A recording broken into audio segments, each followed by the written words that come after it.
नमस्कार दोस्तों, फिर से स्वागत है आपके अपने यूट्यूब चैनल सतीश कपूर हूँ मैं। जी हाँ दोस्तों, इस वीडियो में हम बात करने जा रहे हैं कि आप प्रपत्र 2 कैसे भरेंगे। आप सभी लोगों को मालूम होगा दोस्तों कि सर्वे का काम चालू हो चुका है, ठीक है। इसमें 2 प्रपत्र सबसे ज़्यादा इम्पोर्टेंट है, 2 और 3 1। उसको फिल करके आपको सबमिट करना है। जी हाँ दोस्तों, तो इस वीडियो में हम बात करने जा रहे हैं कि प्रपत्र 2 को आप कैसे भरेंगे, स्टेप बाय स्टेप क्लियरली हर एक डिटेल्स, बारीकी से बारीकी डिटेल्स मैं आपको दूंगा दोस्तों।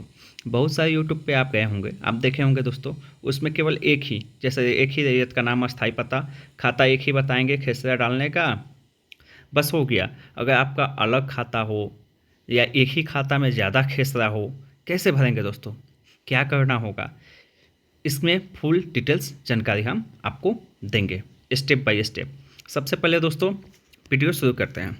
सबसे पहले दोस्तों आप देख पा रहे होंगे स्क्रीन पे आपके सामने प्रपत्र 2 है, ठीक है।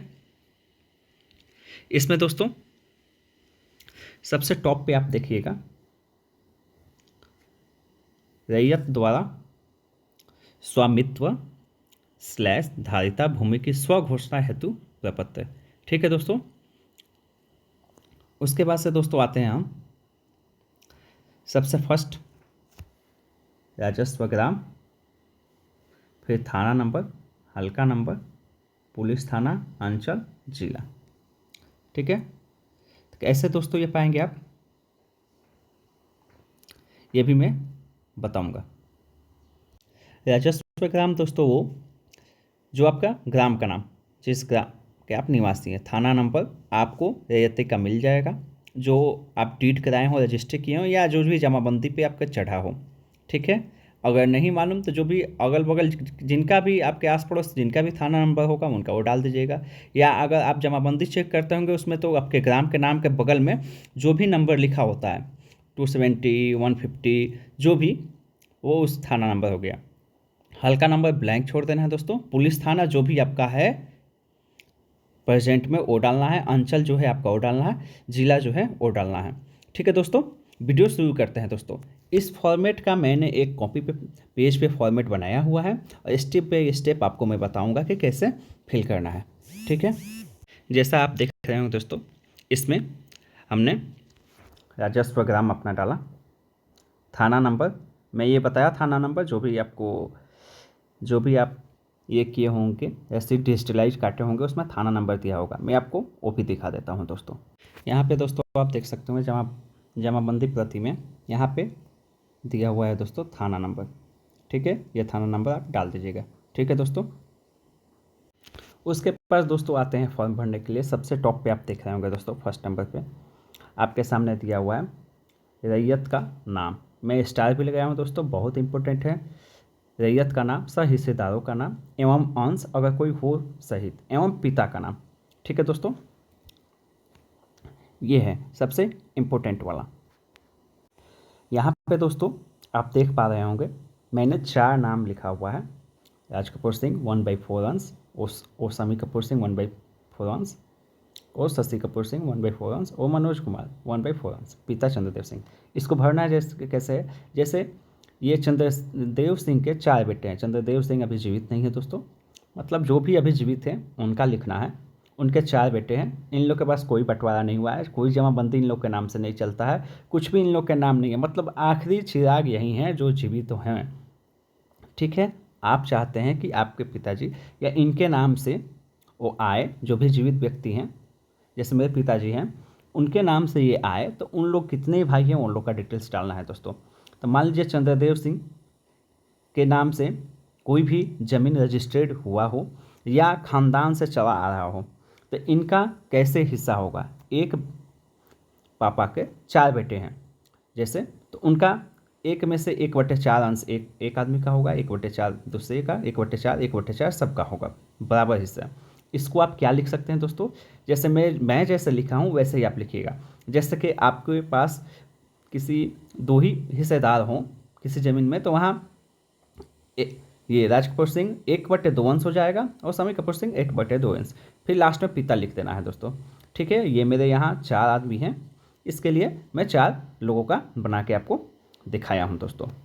ठीक है, आप इसमें दोस्तों ये भी लिख सकते हैं, जैसे राज कपूर सिंह, शम्मी कपूर, साइड कॉमा दे के दोस्तों राज कपूर सिंह, शम्मी कपूर सिंह, शशि कपूर सिंह और मनोज कुमार, हिस्सा व हिस्सा बराबर वल्द चंद्रदेव सिंह या पिता चंद्रदेव सिंह, ऐसे भी आप लिख सकते हैं दोस्तों। ठीक है, जैसे आपको सुविधा, या तो अलग अलग अंश डाल दीजिए या हिस्सा बराबर डाल के भी आप डाल सकते हैं। जैसे कि एक हिस्सा कोई भी होगा, 4 कट्ठा का कोई भी प्लॉट होगा तो 1 कट्ठा सब पे हो जाएगा, हिस्सा बराबर का मतलब हुआ। इसमें भी आप वही देख सकते हैं, 4 कट्ठा में 1/4, 1 कट्ठा इनका, 1 कट्ठा इनका, सबका 1 कट्ठा हो जाएगा। ठीक है दोस्तों, तो मेरे समझ से तो ये रैयत का नाम कैसे लिखना है और हिस्सेदारों का नाम कैसे लिखना है, अंश कितना किसका होगा, ये आपको समझ में आ गया होगा। ठीक है, अब दूसरे पे आते हैं दोस्तों, अस्थाई पता पे।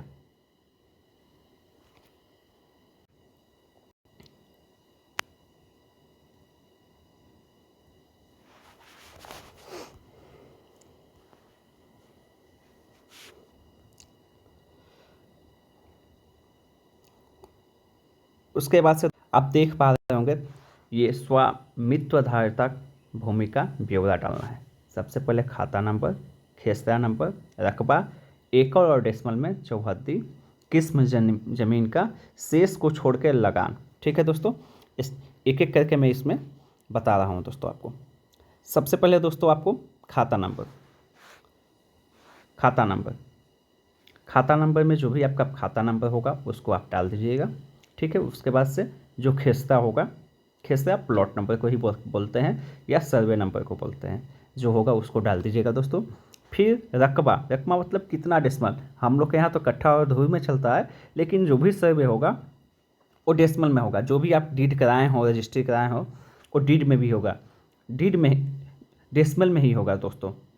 ठीक है, और जो भी खतियान बना हो उसमें डेसिमल में ज़रूर लिखा रहता है दोस्तों, तो वही आपको फिल करना है सिंपली। डेसिमल, चौहद्दी सबसे इम्पोर्टेंट दोस्तों इसमें ये है चौहद्दी। ठीक है, चौहद्दी में जो भी अभी वर्तमान में जीवित हो उनका चौहद्दी डालना है। जैसे मान लीजिए आप कोई, आपके दादा परदादा का ज़मीन आप जोत बो रहे हैं, आसपास के जो भी लोग, खतियान में तो पुराना जो उस समय जीवित होंगे उनका डिटेल्स डाला गया होगा, लेकिन अभी जो भी जीवित हों आपके आस पड़ोस में उनका डालना है। जैसे मेरा एक प्लॉट है जिसका खाता संख्या ये है आपके सामने दोस्तों, उसके उत्तर में जो जीवित हैं, उत्तर में जिसका भी ज़मीन है उनके घर का जो भी जीवित है बंदा, उनका नाम डालना है बुजुर्ग में। उसके बाद से दक्षिण में जो भी उनके ज़मीन में जीवित हैं उनका डालना है, पूर्व में और पश्चिम में। ठीक है दोस्तों, ऐसे आपको वर्तमान वाला ही डालना है। नेक्स्ट उसके बाद से आते हैं दोस्तों, ये किस्म ज़मीन का किस्म दोस्तों, ये बहुत ही इंपॉर्टेंट है। जैसे कि मान लीजिए कि मेरा ये प्लॉट है 16, ठीक है, ये प्लॉट नंबर ये है, खाता ये प्लॉट ये, ठीक है। इसमें दोस्तों ये किस प्रकार का, मैं खेती करने वाला है तो कृषि में डालूंगा दोस्तों। मैं उस पर खेती करता, धान उपजाता, जो भी करता खेती करता तो कृषि डालूंगा। वही दोस्तों मान लीजिए मैं ये ज़मीन खरीद के इस पर मैं घर बना लिया हूँ या घर बनाया हूँ, तो इसमें मकान सहन डाल देना है। ठीक है, कि मकान बनाया हुआ हूँ। अगर ये ज़मीन में बाग बगीचा पेड़ पौधे आप लगाए हों तो बाग बगीचा डालना है दोस्तों। अगर आप इसमें पोखर या कोई भी काम कर रहे हो उसको यहाँ पे मेंशन करना है दोस्तों। ये भी बहुत ही इंपॉर्टेंट है दोस्तों, इसको भी ध्यान से रखिएगा। फिर नेक्स्ट आते हैं दोस्तों, शेष को छोड़ के लगान। इस दोस्तों को आप ब्लैंक छोड़ दीजिएगा। ठीक है, ये तो जो भी आप जमाबंदी अगर खुद के नाम पे हो तो उसमें लगान का ब्यौरा दिया रहता है, वो आपको ज़्यादा दिमाग नहीं लगाना है, इसको ब्लैंक छोड़ देना है। जमाबंदी संख्या, अगर खुद का जमाबंदी संख्या है, जिस भी रैयत का खुद का ज़मीन लिखवाए हो या उसमें उनका जमाबंदी चल रहा हो, आप ये जमाबंदी पंजी चेक करके वहाँ से अपनी जमाबंदी संख्या डाल सकते हैं। उसमें ही आपको लगान भी आप डाल सकते हैं। अगर खुद का जमाबंदी हो तो उसमें लगान भी लिखा जाता है दोस्तों, वो भी आप डाल सकते हैं। ठीक है, नेक्स्ट सबसे इम्पोर्टेंट है दोस्तों ये वाला 10 नंबर कॉलम जो है सबसे इम्पोर्टेंट है दोस्तों। क्या लिखा हुआ है आप एक बार ध्यान से पढ़ें। भूमि पर दावा का आधार यथा उत्तराधिकार, दान क्रय, बंदोबस्त या अन्य। एक एक को मैं बताता हूँ दोस्तों। उत्तराधिकार क्या हुआ दोस्तों? उत्तराधिकार ये हुआ जो आपके वंशानुगत चला आ रहा है, जैसे कि आपका दादा के नाम से खतियान है, उनके नाम से खतियान के द्वारा आप माने उनके ख़ानदान के हैं तो उनके ख़ानदानी ज़मीन आपका जो आ गया, एक तो हो गया। उसमें दोस्तों नेक्स्ट है आपके दादाजी, आपके पापा जी जो भी हों वो लोग उस ज़मीन को खरीदे हों, तो उसमें दोस्तों आपको केवाला उत्तराधिकारी डालना होगा। केवाला उत्तराधिकारी कि आपके दादाजी कोई केवाला कराए हैं, उसके उत्तराधिकार से हम कर रहे अपना दावा कर रहे हैं। कोई टेंशन लेने की ज़रूरत नहीं है दोस्तों, आपका दाखिल खारिज हुआ हो नहीं हुआ हो सब इस बार क्लियर हो जाएगा। सब सर्वे वाले लोग ये क्लियर करेंगे। आपको उसमें अपना वंशावली डालना है और जो भी आपके पास रजिस्टर्ड है वो उसमें लगाना है, और उसका आपको कोई टेंशन देना नहीं है कि दाखिल खारिज हुआ है तो चढ़ेगा, नहीं हुआ है तो नहीं चढ़ा है, ऐसा कोई टेंशन लेने वाली बात नहीं है। जो भी जिसके पास जो कागज़ है वो आपका होगा, ठीक है दोस्तों, अगर जाली नहीं है तो वही केवाला उत्तराधिकारी हो गया, ठीक है। नेक्स्ट, दान कराए, जैसे कि आपको दान में कोई भूमि मिला हो, जैसे वो मठ में दान उन किया जाता था या मठ वाला आपको दान करे, जो भी है या जिसको भी उसका भी कुछ प्रूफ होगा तो वहाँ पे ये लिख देना है दान कराए। बंदोबस्त सबसे इम्पोर्टेंट है दोस्तों, बंदोबस्त, जैसे कि हर एक गाँव में आप देखिएगा कि सरकारी ज़मीन में बहुत सालों से कोई आदमी जिसके पास भूमिहीन, जो भी गरीब आदमी है या भूमिहीन है या जो भी है जो बहुत सालों से उस पर रह रहे हैं, उन लोग बंदोबस्त एक सरकार के द्वारा से कराया जाता है। अगर वो बंदोबस्त कराए हों, उसका कागज़ हो उनके पास, तो बंदोबस्त डालेंगे, ठीक है दोस्तों। या अन्य कोई भी कारण हो तो वो डालना है। जैसा कि दोस्तों आप देख सकते हैं, मैं ये ज़मीन 16 ये केवाला उत्तराधिकारी जो भी डीड कराए हैं वो नहीं है, जीवित नहीं है, तो उनके केवाला उत्तराधिकारी डाल दिया हूँ। नेक्स्ट, उसके आगे का दोस्तों इम्पोर्टेंट है, सबसे इम्पोर्टेंट है दोस्तों ये अभियुक्त अगर कोई हो। बहुत लोग इसको ब्लैंक छोड़ देते होंगे दोस्तों, इसमें आपको ध्यान देने वाली बातें ये है कि ये क्यों दिया हुआ है। जैसे कि मान लेते हैं दोस्तों, इस प्लॉट पे ये आपके पास इसका रजिस्ट्री का डीड है, कागज़ है आपके दादा परदादा के द्वारा, और दूसरा कोई कब्जा करके रखा है। इसमें तब क्या कीजिएगा, प्लॉट नंबर सेम आपको डालना है, यहाँ पे बकस्बे उस व्यक्ति का नाम डाल देना है ज़मीन आपका, लेकिन कब्जा वो किया है, जो व्यक्ति किया है उस व्यक्ति का नाम यहाँ पे डालना है दोस्तों, ठीक है, डाल देना है। इससे क्या होगा, जब सर्वे होगा आपका ये डिटेल्स दिखेगा तो इस पर तो देखेगा इस प्लॉट नंबर पे बकस्बा दूसरा कोई किया है, सर्वे वाला उस व्यक्ति को ढूंढेगा, उनको बुलाएगा, बोलेगा भाई आप इस ज़मीन पे कब्जा क्यों किए हैं। अगर आपके पास इसका कोई कागज़ हो, प्रूफ हो, तो आप ला के दिखाइए। अगर उसका प्रूफ सही होगा तो उसका अलग एक खाता बन जाएगा। अगर वो गलत किया है तो उसको उस भूमि से बेदखल करके आपका दोस्तों आपके नाम से अलग खाता हिस्सा जो भी है अलग से जो भी सर्वे होगा, मतलब वो आपका ज़मीन हो जाएगा। ये नहीं है कि जो दखल कब्जा करके रखा है उसका ही ज़मीन हो जाएगा। सबसे इम्पोर्टेंट है दोस्तों दस्तावेज, डीड, आपके पास कागज़ होना अनिवार्य है ही। जिसके पास कागज़ होगा उसका ज़मीन होगा दोस्तों, कहने का मतलब जिसका कागज़ उसका ज़मीन, ठीक है। उसके बाद दोस्तों अगर मान लीजिए, एक तो ये हो गया बंदोबस्त हुआ जो आप सरकारी ज़मीन का हो गया। अगर मान लीजिए कि आप ही का ज़मीन दो भाई, एक ही ज़मीन को दो भाई डीड करा लिए हों, रजिस्ट्री करा लिए हों, या गलत जालसाली हुआ हो, कुछ भी हुआ हो, मतलब विवादित ज़मीन हो, झगड़ा वाला हो, तो इसमें विवादित आप लिख सकते हैं। अगर उस पर कोर्ट केस चल रहा हो, केस किए होंगे, तो कोर्ट केस लिख के वाद संख्या होता है केस नंबर, वो लिख देना है, और वर्तमान में स्थिति क्या चल रहा है वो भी लिख देना है दोस्तों, ठीक है। और कोई दान कर दिया हो, आपको कोई कागज़ बना के भी दिया हो, फिर ज़बरदस्ती वो आपका ज़मीन कब्जा कर लिया हो, उस पर आप इसमें वो भी मेंशन कर सकते हैं दोस्तों, ठीक है।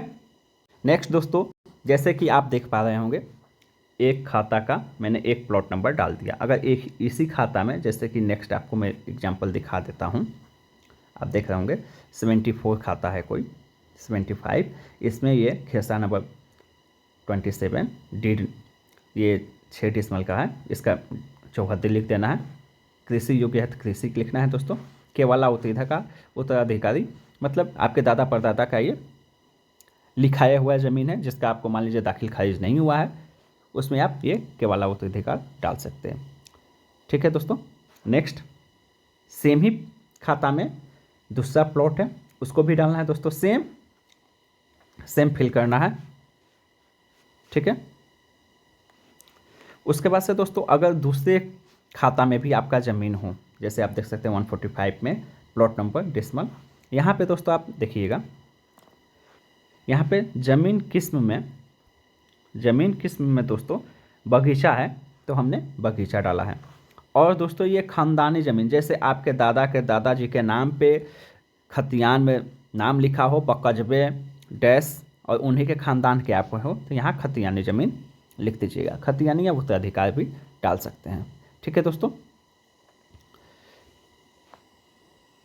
इस प्रकार से दोस्तों आप अपना पूरा प्रपत्र 2 भर सकते हैं। कोई भी इसमें कोई भी डिटेल्स छूट नहीं रहा है, कोई भी आपको मन में शंका नहीं रहेगा दोस्तों। हर एक प्रॉब्लम का सॉल्यूशन इसमें वीडियो में मैंने बता दिया है दोस्तों। इसको फुली डिटेल्स में आपको फिल कर लेना है दोस्तों। उसके बाद से दोस्तों फिल करने के बाद से दोस्तों आप नीचे देखते रहे होंगे, यहाँ पे क्या लिखा हुआ है, आप ध्यान से पढ़िएगा दोस्तों, मैं पढ़ दे रहा। नोट, हम घोषणा करते हैं कि स्व घोषणा में कोई प्रविष्टि मेरी या हमारी जानकारी में सही है।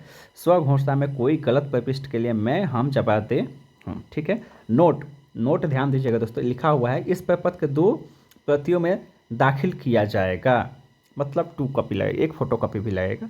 एक प्रति आवेदक को प्राप्तकर्ता कर्मी द्वारा, पदाधिकारी या कर्मी द्वारा हस्ताक्षर एवं आवेदन की तारीख क्रमांक अंकित कर प्राप्ति के प्रमाण के रूप में लौटाया जाएगा। जैसे कि आप ये शिविर में जाकर जमा करेंगे तो एक आपको साइन मोहर करके सिग्नेचर करके आपको ये वापस करेंगे दोस्तों।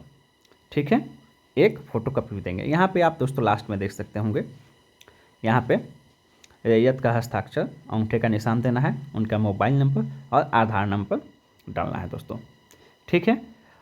और भी दोस्तों जैसे कि आजकल बहुत शिविर में भीड़ हो रहा है, तो सरकार ने ऑनलाइन ये प्रपत्र 2 और 3 अटैच विथ वंशावली आप ऑनलाइन अपलोड कर सकते हैं दोस्तों। शिविर में जाके आपको भीड़ भाड़ में भी जाने की ज़रूरत नहीं है, आप ऑनलाइन भी अपलोड कर सकते हैं। वीडियो पसंद है तो लाइक करिए, शेयर करिए, सब्सक्राइब करिए। कैसे प्रपत्र 2 और 3 को ऑनलाइन अपलोड करना है मैं आपको नेक्स्ट वीडियो में बताऊंगा। ठीक है दोस्तों। ठीक है। जय हिंद।